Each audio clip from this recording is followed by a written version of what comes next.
লাভপুরে বন্যা পরিস্থিতি ভয়াবহ রূপ নিয়েছে। গত মাসের পর ফের এই মাসে লাভপুরের কুয়ে নদীর বাঁধ ভেঙে প্লাবিত হল ঠিবা অঞ্চলের বেশ কয়েকটি গ্রাম।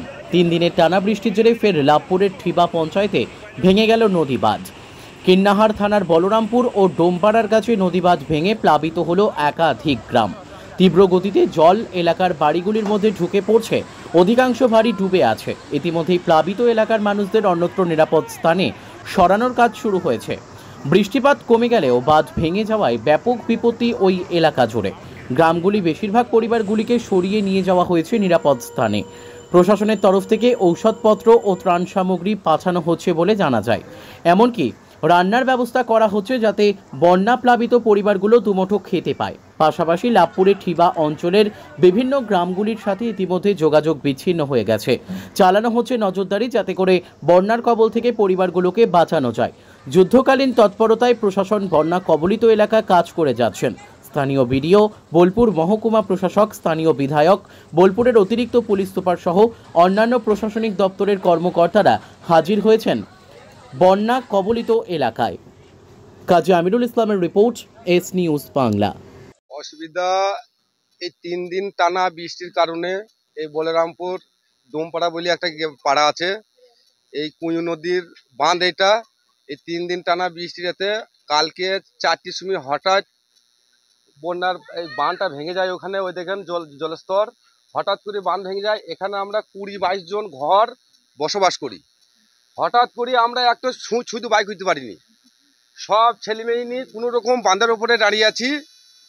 হ্যাঁ, আর আমাদের ঘর বাড়ি কিছু না, সব ভেসে গেছে। গরু ছাগল কিছু বাইক করতে পারিনি, সব ভেসে গেছে।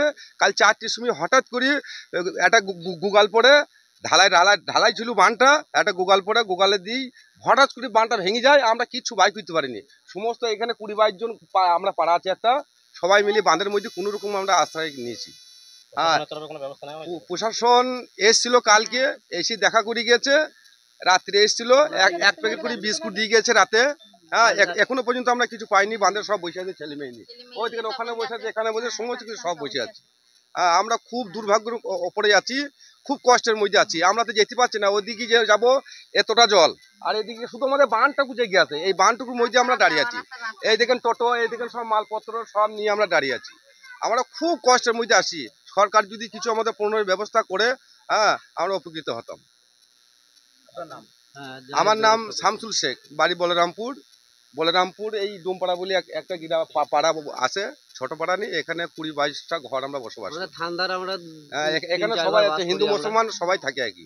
মোটামুটি 4টি ঘর বাঙালি আছে, হিন্দু আছে, আর আমরা মোটামুটি 15-16 ঘর মুসলিম আছি। হ্যাঁ, আমরা খুব কষ্টের মধ্যে আছি। স্যার, আপনারা জানেন তো গতকালকে কাঁদরকোলা এবং বলরামপুরের যে দুটি জায়গায় কুয়ে নদীর বাঁধ ভেঙে গেছিল, সেই বাঁধ ভেঙে জল ঢুকে তাতে সবথেকে বেশি ক্ষতিগ্রস্ত হয়েছে বলরামপুর। গতকালকেও ডিএম স্যার এবং এমএলএ সাহেব এসেছিলেন এবং সঙ্গে ব্লক প্রশাসন ছিল। আমরা মানুষকে রেস্কিউ করে শেল্টার দিয়েছি এই স্কুলে, যে মিলিটারি আপার প্রাইমারি স্কুল আছে।